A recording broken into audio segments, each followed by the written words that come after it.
খালের ওপারে জীবন, এপারে প্রয়োজন। দুইয়ের মাঝে বাঁশের ঝুঁকিপূর্ণ এক সাঁকো।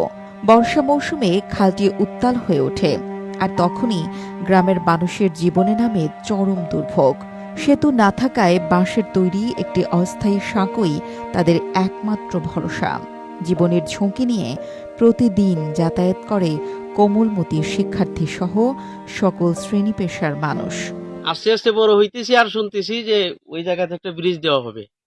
অনেক এমপিদের আমল শেষ হয়ে গেল, অনেক মন্ত্রীদের আমল শেষ হয়ে গেল, কিন্তু আমাদের রাস্তা হওয়ার, ব্রিজ হওয়ার কোনো খোঁজ খবর নাই। সুনামগঞ্জের দোয়ারাবাজার উপজেলার লক্ষ্মীপুর ইউনিয়নের বড়কাটা গ্রামে বসবাস প্রায় ৩,০০০ মানুষের। গ্রামে রয়েছে দুটি মসজিদ ও একটি সরকারি প্রাথমিক বিদ্যালয়। তবে বড়কাটার ভোগান্তিতে আটকে আছে শুধু এই গ্রামের মানুষই নয়, পার্শ্ববর্তী বৈঠাখাই, এরুয়াখাই, তিলুরাকান্দি ও চকবাজার গ্রামের আরও অন্তত ১০,০০০ মানুষ প্রতিদিনই এই বাঁশের সাঁকো দিয়ে যাতায়াত করেন। এই সাঁকো দিয়ে প্রত্যেকদিন দৈনিক বরকাটা থেকে মহিবুর রহমান মানিক সোনালী উচ্চ বিদ্যালয়ে অসংখ্য ছাত্রছাত্রী যাতায়াত করে। দোয়ারাবাজার উপজেলার ইউনূস স্যার এবং সুনামগঞ্জ জেলার ডিসি মহোদয়ের কাছে আকুল আবেদন থাকবে। সাধারণ সময়ই সাঁকো পার হওয়া কঠিন, কিন্তু বর্ষায় পরিস্থিতি আরও ভয়ানক হয়ে ওঠে। পানির উচ্চতা বেড়ে গেলে সাঁকো হেলে পড়ে। অতিরিক্ত স্রোতে সাঁকো ভেঙেও যায় প্রায় সময়। এতে সবচেয়ে বেশি সমস্যায় পড়েন শিশু, বৃদ্ধ ও অসুস্থ ব্যক্তিরা। দীর্ঘদিনের এসব ভোগান্তি জনমনে সৃষ্টি করেছে ক্ষোভ।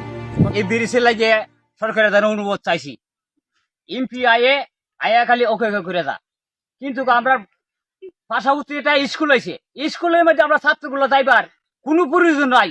এই রাস্তার কারণে 3টে ছাত্র আমরা এখানে মহিলা মালিক স্কুলে যাইতে তারা পড়ছে, এরপরে তারা নাক দিয়ে আমি তুলে নিতে পারি।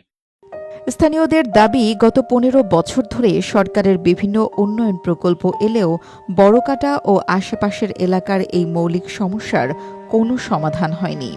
একাধিকবার জনপ্রতিনিধিদের জানানো হলেও বছরের পর বছর ধরে আশ্বাস দিলেও নির্মিত হয়নি একটি সেতু। এলাকাবাসী বলছেন, শুধু আশ্বাসে নয়, সেতু বাস্তবায়নের স্বপ্ন বাস্তবে দেখতে চায় তারা। এক্সট্রিম মশার কয়েল প্ল্যান্ট ফাইবার দিয়ে তৈরি, তাই সহজে ভাঙে না, সুগন্ধিযুক্ত ও নিরবিচ্ছিন্নভাবে জ্বলে। ডেঙ্গু, চিকুনগুনিয়া বাহি সহ যে কোনো মশার বিরুদ্ধে দেয় এক্সট্রিম সুরক্ষা। আর কোন সময় হইব, আরেকবার বিএনপি আইব না জুম্মাতে যেও আইয়ে, আমরা এটা করতো না। ডাক্তার ইউনূস স্যারের সাথে আমার অনুরোধ, আপনি দায়িত্ব থাকতে আমরা ব্রিজটা করে যান। আর তো আমরা করতাম, ডাক্তার ইউনূস সাহেব করে গেছে আমরা ব্রিজটা। কত রাজা, কত এমপি, কত মন্ত্রী বদলিয়া গেল। আমি ছোট থেকে বড় হইলাম, নাতি নষ্ট বিয়া করাইলাম, এখন মরার পথে এই বাচ্চার হাক্কা আমরা পারো না।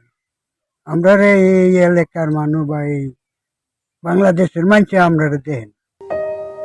কেবলমাত্র একটি সেতুর অভাব প্রভাব ফেলছে স্থানীয় মানুষের জীবনযাত্রায়। ব্যাহত হচ্ছে স্থানীয় স্কুলগামী শিক্ষার্থীদের পড়াশোনাও।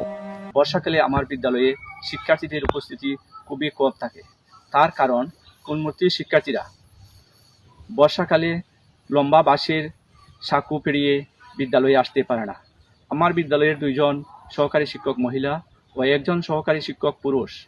এই লম্বা বাঁশের সাঁকো পেরিয়ে বিদ্যালয়ে আসতে খুবই কষ্ট হয়। পত্র এলাকার সাধারণ জনগণের ওই বাঁশের সাঁকোটি দৈনন্দিন জীবনের চ্যালেঞ্জ হিসাবে রূপান্তরিত হয়েছে। তাই আমি কর্তৃপক্ষের সুদৃষ্টি কামনা করছি, যত তাড়াতাড়ি সম্ভব এখানে একটা ব্রিজের ব্যবস্থা করার জন্য। এদিকে উপজেলা নির্বাহী অফিসার বড়কাটা গ্রামে এই সেতুর প্রয়োজনীয়তা সম্পর্কে অবগত নন, তবে অগ্রাধিকার হওয়ার শর্তে প্রকল্প গ্রহণের আশ্বাস দিলেন তিনি। আমার কাছে ওদিকে এই বিষয়ে আসছে এরকম আমার মাথায় নাই। এটা আমাদের কাছে এখন যেখানে আসছে সেটা থেকে ওদিকে আমরা আগাইতে পারি যে নেক্সট আমরা যখন প্রকল্প নিব, প্রতিটা ইউনিয়ন থেকে ওদিকে যখন আসবে তখন অগ্রাধিকার ভিত্তিতে যদি এটা পড়ে, অবশ্যই এটা ওদিকে আমরা প্রকল্প গ্রহণ করব। বাঁশের সাঁকো আর প্রতিশ্রুতির উপর ভর করে চলছে বড়কাটা আর পার্শ্ববর্তী 5 গ্রামের মানুষের জীবন।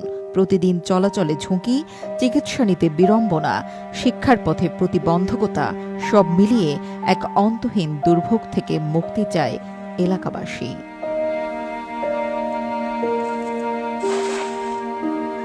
সায়াদ হোসেন সবুজের পাঠানো তথ্য ও ভিডিও চিত্রে ডেস্ক রিপোর্ট কালের কণ্ঠ।